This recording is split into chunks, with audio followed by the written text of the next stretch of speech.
Getting sick of the government's incompetence and life under the CCP has escalated to such horrible levels that Chinese people are leaving the country in numbers. I have gone through a lot of difficulties to come to America. What do you make of the search? What kind of context can you give us? It's tough. It's really hard to put in context because China's huge, if you will. My family doesn't agree with me being a Christian, and also the country does not allow us to be Christians. In most of China's major cities, visa offices are swamped as business leaders, students, activists, and families are packing up and leaving China. Between the declining economic situation, the terrible population crisis, and the unending iron rule of the CCP, the country is a mess. Many are now escaping before conditions worsen, seeking asylum in the West. But it's not that easy. With the CCP's power growing, China has become a surveillance state where more often than not, it feels like you're being watched 24/7, even when you're trying to escape. This has added to the civil unrest and has created quite the situation for us to unpack. So let's get started on it. So first off, what's all this about collapse coming China's way? Well, for the first time in a long time, China is simultaneously under pressure from various directions. Its many problems are threatening to tear the country apart. On one hand, we have the population issue that's gripping Beijing. Birth rates are falling in China as families choose to have fewer children, primarily due to the high cost of living and tough job prospects. The shift is a red flag because it means fewer young people are entering the workforce, which, as you can imagine, directly impacts the economy. With fewer workers, it's harder to keep things running smoothly. At the same time, the number of elderly people needing care keeps growing, adding pressure to the healthcare system and pension plans. You see, an aging population is a significant challenge for China. As more seniors need medical care and support, the government faces increasing costs. Fewer young people mean fewer tax contributions, which makes it harder to fund essential services. The situation is putting China in a tough spot, especially as many of its young people are leaving the country in search of better opportunities. With both low birth rates and high immigration, maintaining a strong workforce becomes a serious challenge. Its absence creates a problem for China's economy, which on its own is already having quite the difficult time. China, once praised for its booming industrial growth and strong exports, now finds itself battling with massive debt. The country's debt across the government, businesses, and local authorities has reached around 300% of its GDP, amounting to nearly $40 trillion. On top of this, the property market, once a key economic driver, has lost about $2 trillion in value between 2021 and 2023. This enormous debt is stretching financial institutions thin and eroding public trust in the economy. That's why the CCP has to turn to the one thing it knows best, lying to its population and the world. Just recently, China stopped publishing its economic data. The CCP has also doubled down on censorship in the country. People's posts about economic hardship and job losses are now being censored by officials.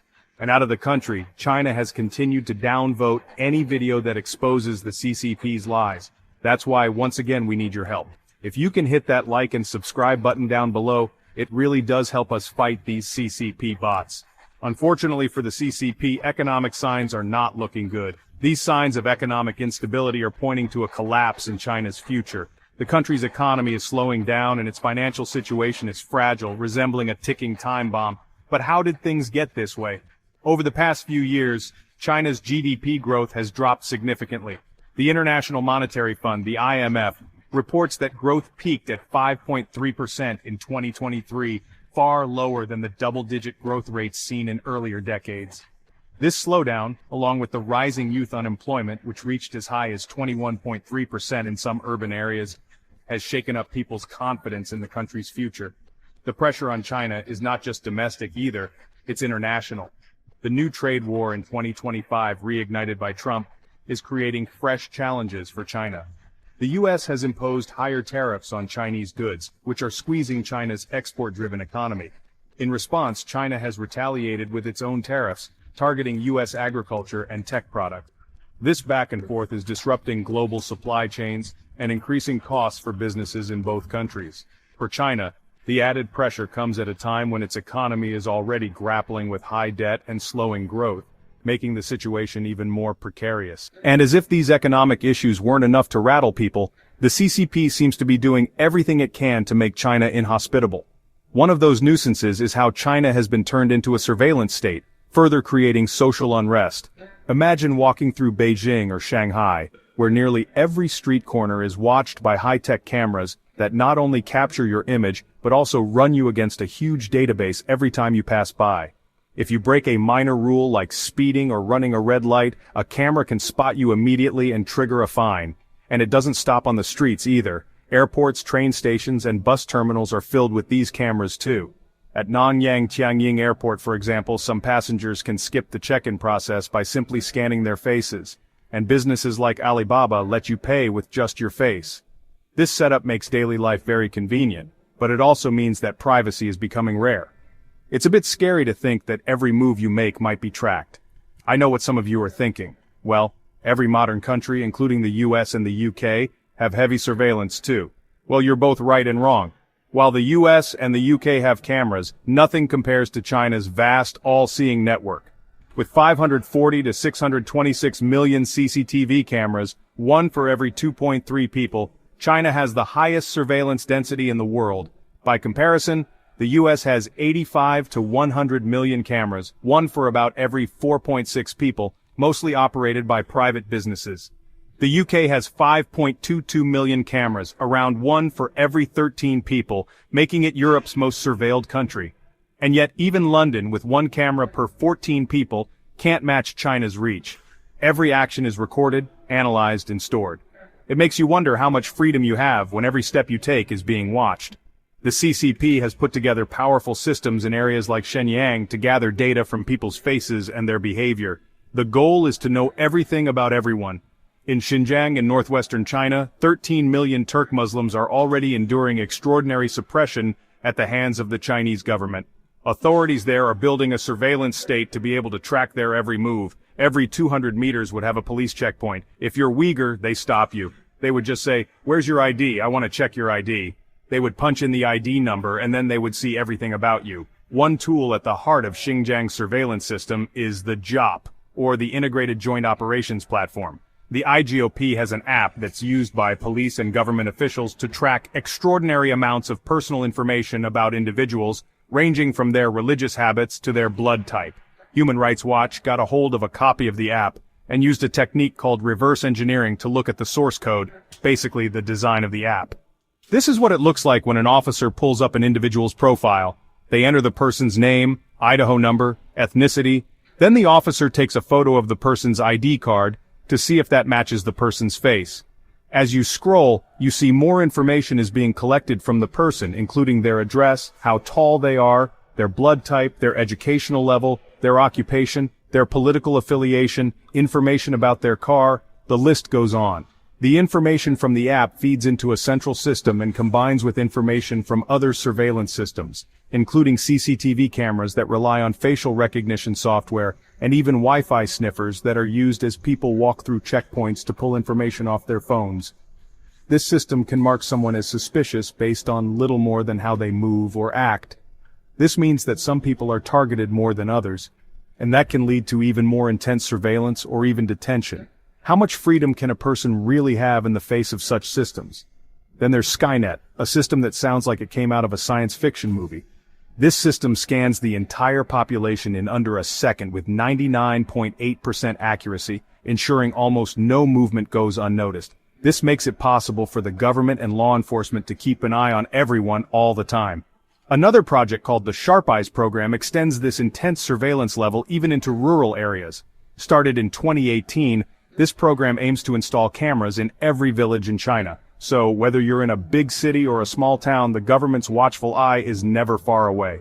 The web of surveillance is not just about catching criminals or keeping the public safe, as the government might say. Many citizens are starting to feel like they have no room for privacy anymore. It's like living in a fishbowl where every action is recorded and no one can hide. As a result, more and more people are considering leaving China. They want to live in places where they are not under constant surveillance. This desire for freedom and privacy is fueling an exodus of citizens. They are asking themselves, is this the kind of life I want to live? When every moment is monitored, it takes away the simple pleasure of just being a regular person. Taking an even closer look at the CCP's control of its people reveals a system that analyzes every action, turning daily life into a high-stakes test of loyalty. The system is the social credit system. It was built supposedly to reward loyalty and punish dissent. It does this by tracking every action of its citizens and rewarding those who obey with points while punishing those who disagree with the system by deducting points. In this system, people with high scores get more freedom, while those with low scores face severe limits. For example, if you break a minor rule or express a thought that isn't approved, your score drops. Suddenly, you might be denied access to financial services like loans and even basic necessities. What you might not realize is that your score also sets the limits on how far you can travel. When citizens have low scores, they can be blocked from taking flights or riding high-speed trains. This means that if you make a mistake as silly as jaywalking or overspending your money, you could end up stuck at home while others move freely. Isn't it strange that something as simple as your behavior could decide if you can travel or not? In a way, that's exactly how the CCP keeps a portion of its citizens from leaving the country. Every penalty becomes a barrier that holds you back from exploring opportunities beyond your hometown. The system also has a big effect on jobs. Many employers, especially those in state-run companies, check your social credit score before hiring you. If your score is low, you might be seen as unreliable or untrustworthy. This can shut the door to job opportunities and force you into a life of hardship. Education is hit in the same way. Schools and universities might check your score before accepting you. A low score can mean you miss out on a chance to study and build a future. This leaves many wondering, how can they succeed when every step is controlled by one system? Would you want to risk your education because of a single misstep? They're constantly monitored by facial recognition cameras that are able to instantly put a face to a name. Now, the Chinese are also ranked, given a mark out of a possible 950 points. A score in the 700s is considered good. Around the 500 mark is not. For now, the number is a sort of bank credit rating, keeping track of everyone's spending habits. I think being ranked is a good thing. A society has to have rules. It forces us to be well behaved. It may seem scary, but it's just like that here. We're used to it, and anyway, we don't have a choice. By using the most data possible, the so-called big data, the system will play an important role in rebuilding a moral society. The Supreme Court has created a blacklist for so-called bad citizens, those whose ratings have dropped to zero. On it are companies, but also 23 million people to date. Among them is this journalist, Liu Hu. He got a little too close to uncovering corruption among high-profile party members. After being sued for defamation by the subject of a story he'd written, he was blacklisted.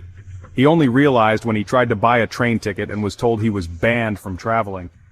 One striking example of the system's harshness is the case of Dong Yuan, a journalist who wrote articles that questioned the CCP. Overnight, his bank accounts were frozen as punishment for his opinions.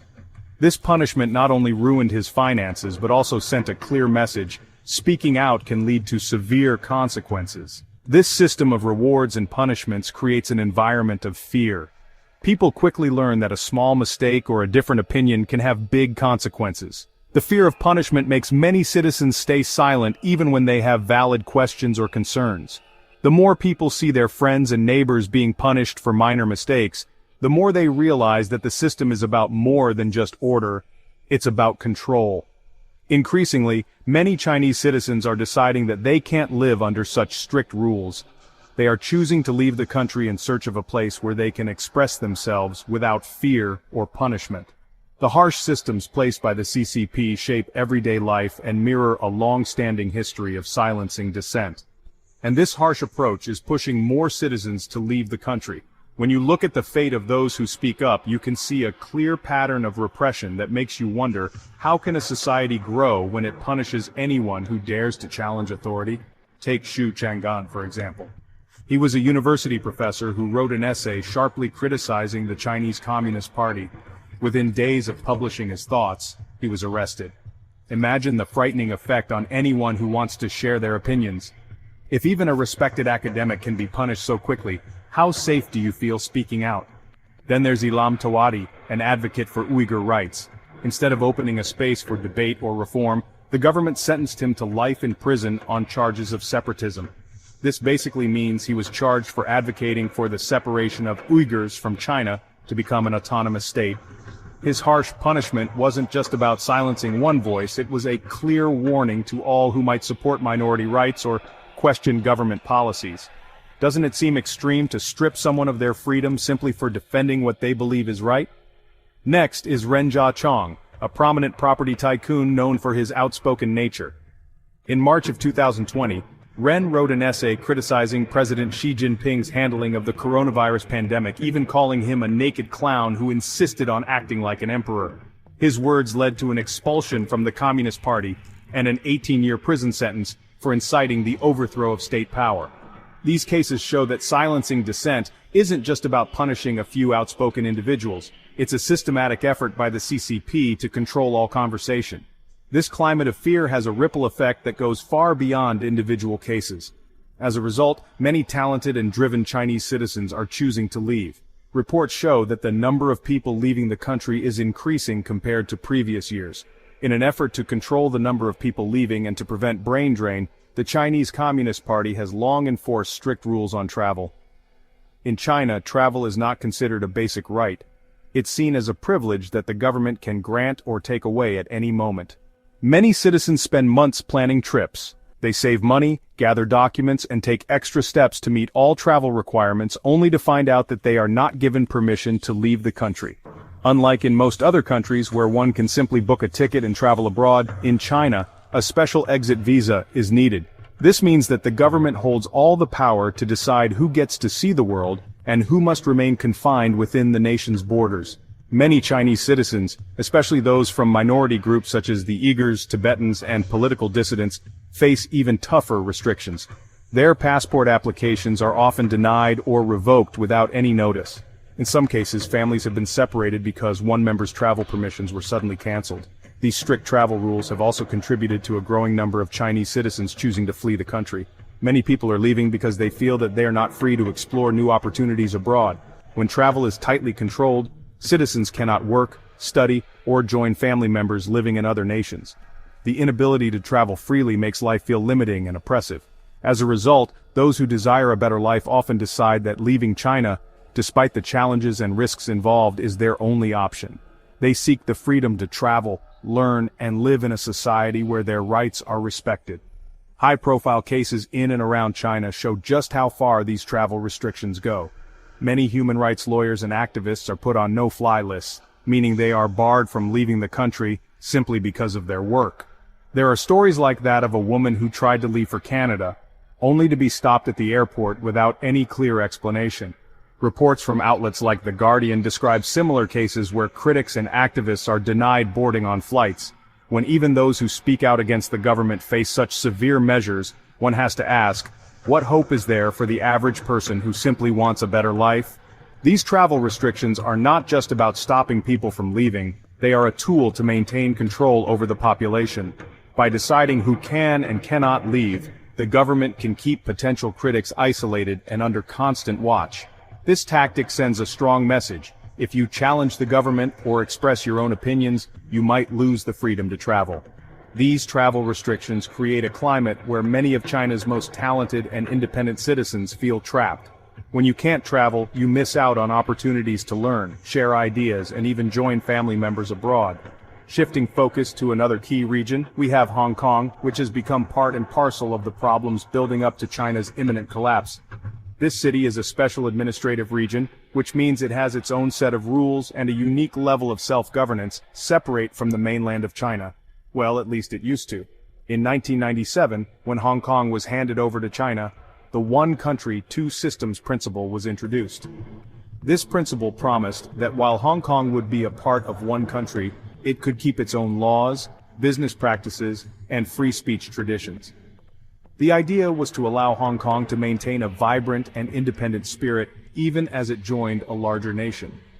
Over time, however, many of these promises have slipped away, leaving residents to wonder if the city can still serve as a safe harbor for creativity and open debate. In 2020, the CCP introduced the sweeping national security law that criminalizes dissent with vague charges like secession, which basically means breaking away from Chinese control, terrorism, and working together with foreign forces. When this law was introduced, it was met with protests from lawyers, but you can guess how Beijing reacted. There you go. The work hall in Hong Kong is over because of the implementation of the national security ordinance.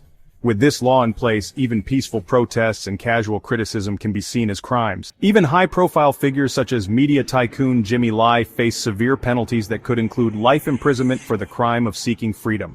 As a result, the climate of fear in Hong Kong has intensified. Protesters who once symbolized hope and resistance are now met with swift crackdowns. Arrests have become common, and the city's reputation as a bastion of free expression is fading. This heavy-handed approach has left many wondering if Hong Kong will ever be the vibrant free city that it once was. The loss of autonomy has everyday consequences for the people of Hong Kong. Thousands of citizens, once proud of their democratic spirit, now feel unsafe expressing their thoughts or participating in public life. This fear has forced many to seek asylum abroad in countries like the United Kingdom, Canada, and Taiwan. They have to leave the only home they've ever known because their voices are silenced by oppressive laws. That's the harsh reality for many in Hong Kong today, and an eerie prophecy for Beijing. The mass exodus from Hong Kong is evident in the numbers. Official statistics reveal a population drop of around 1.2% in just 1 year, marking a troubling decline in the spirit of freedom. As more citizens choose to leave, Hong Kong is not only losing its talented professionals and skilled workers, but also the unique cultural diversity that once made it a beacon of free expression. Each departure chips away at the city's identity, weakening its reputation as a place where people can share ideas openly and pursue dreams without fear. The loss of these bright minds creates a void that money and resources cannot fill, leading to a shutdown in innovation and creativity. Local businesses suffer as the flow of fresh energy drops, and the city struggles to attract new investments. The trend raises a hard question. How can Hong Kong continue to thrive when its hope for a free future is evaporating? Hong Kong's fading spark sets the stage in Beijing. As more and more Chinese citizens are leaving their homeland, many wonder if this mass exodus signals the beginning of China's collapse amidst its many problems. Recent data shows a significant increase in visa applications and approvals to countries like the United States, Canada, Australia, and Taiwan. One reason for this exodus is the promise of better economic opportunities. The US and Canada have diverse economies with robust job markets and strong educational systems.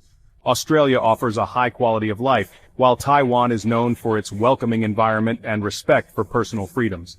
Many Chinese citizens feel that their home country no longer provides the opportunities or freedoms that they once enjoyed. China's strict laws, including the travel rules and limits on free speech, make everyday life very tough, pushing many to leave in search for a better, freer future. As we mentioned earlier, many citizens in China increasingly feel that their government's tight grip on free expression, increased surveillance, and censorship makes it hard to live without fear. Recent studies show that over 70% of people in some urban areas believe political controls are too strict, and nearly 50% think these restrictions will limit their personal and professional growth. This oppressive atmosphere has especially hit intellectuals and business professionals. Many of these individuals thrive on open discussion and innovation. As freedom shrinks, they are forced to look elsewhere for opportunities where they can use their skills and ideas. This trend contributes to what experts call a brain drain. Some estimates suggest that up to 10% of China's top talent has left the country in the past decade. Isn't it alarming to think that a nation could lose a significant part of its human capital? The journey of these citizens isn't without challenges. Many who leave China soon find that starting life in a new country comes with many unexpected difficulties. Once they leave their home country, they often face cultural barriers in their new homes. Learning a new language, adjusting to different social norms, and getting used to unfamiliar traditions can feel overwhelming. In fact, surveys reveal that nearly 60% of new immigrants struggle with language barriers, and more than 40% have a hard time fitting into a new cultural environment. Even simple tasks, such as ordering food or shopping for clothes, can become confusing when you are not familiar with local customs. For those who take the brave step of leaving China, a new set of challenges arises after crossing the border.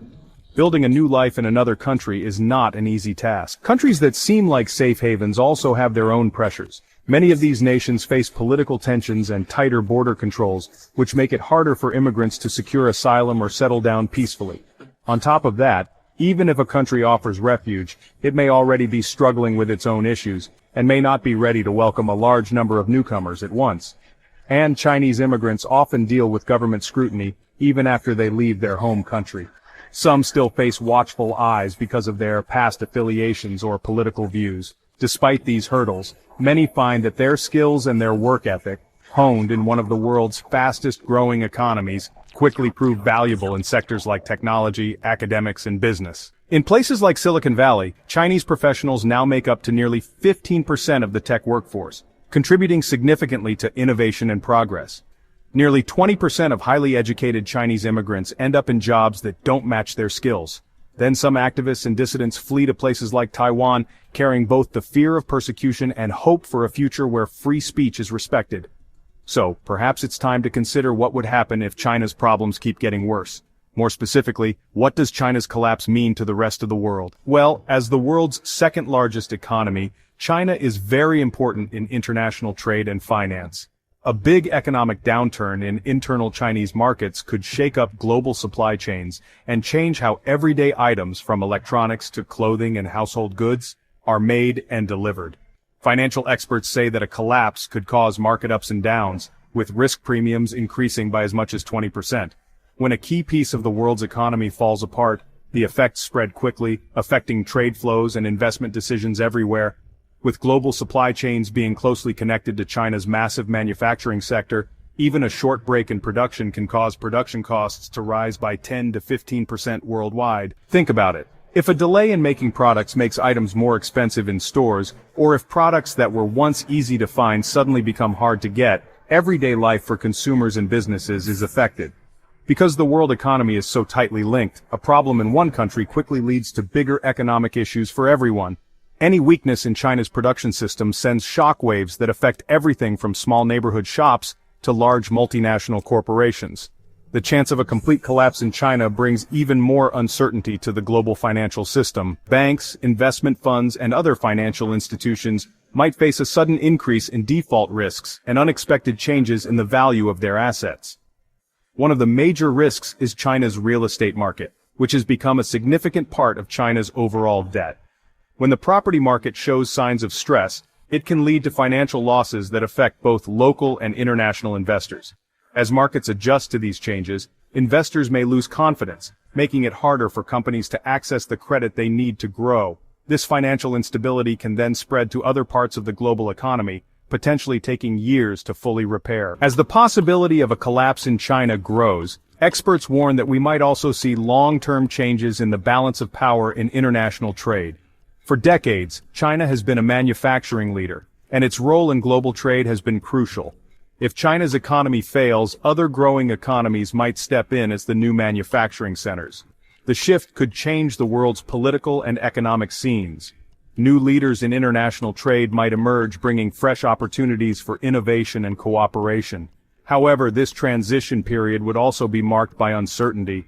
Investors and policymakers around the world would have to adapt to a new reality where old trade patterns no longer apply, and the global economic system might be forced to find a new balance. At the center of these economic problems are the everyday lives of millions of Chinese citizens who must rethink their futures. When jobs become scarce and public services begin to fail, families are hit hard. The personal cost of economic problems is enormous, often leading to social unrest and political instability. Many citizens, especially young people and skilled workers, see leaving the country as their only chance for a better life. As the rate of Chinese economic growth drops and as problems in the property and manufacturing sectors worsen, the nation's economic base crumbles. These local market issues are not isolated. They have a domino effect on global supply chains and international trade.